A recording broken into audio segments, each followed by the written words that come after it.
आज का सीधा सवाल, क्या एक देश के पास परमाणु हथियार होना सुरक्षा है और दूसरे के पास वही शक और खतरा बन जाता है। ईरान के पास अभी परमाणु हथियार नहीं है, सिर्फ यूरेनियम के होने की वजह से अमेरिका ने उस पर हमला कर दिया। वहीं कहा जाता है कि परमाणु हथियार तो इस्राइल के पास है, उस पर हमला क्यों नहीं। आइए आज आपको दुनिया का दोहरा चरित्र दिखाते हैं। पूरे मिडिल ईस्ट में किसी के पास परमाणु हथियार है तो ईरान नहीं बल्कि इस्राइल के पास है। दुनिया ईरान पर आरोप लगाती है कि वो परमाणु हथियार बना सकता है, लेकिन ईरान ने nuclear non proliferation treaty sign किया है।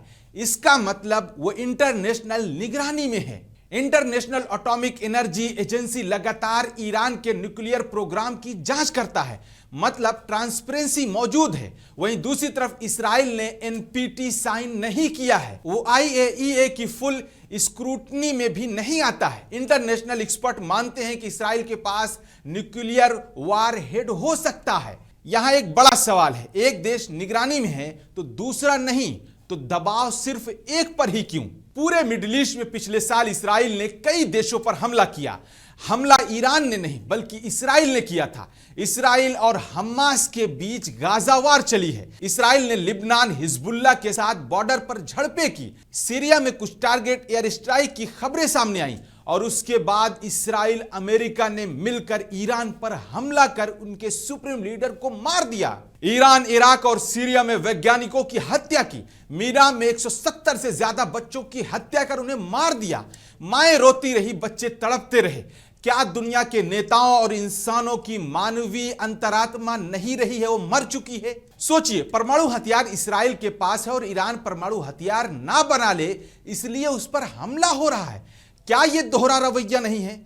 ईरान पर लगातार प्रतिबंध सैंक्शंस लगाए गए हैं। 2015 का JCPOA, जिसमें ईरान ने न्यूक्लियर लिमिटेशन मानी, लेकिन बाद में अमेरिका इससे बाहर निकल गया।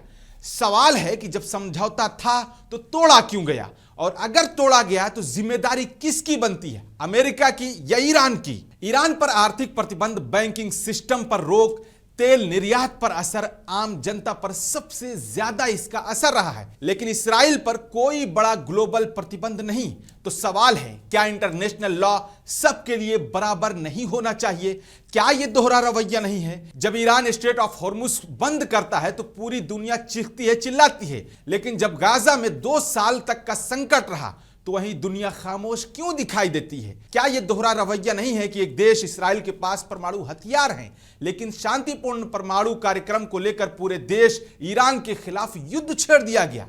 क्या यह दोहरा रवैया है या नहीं।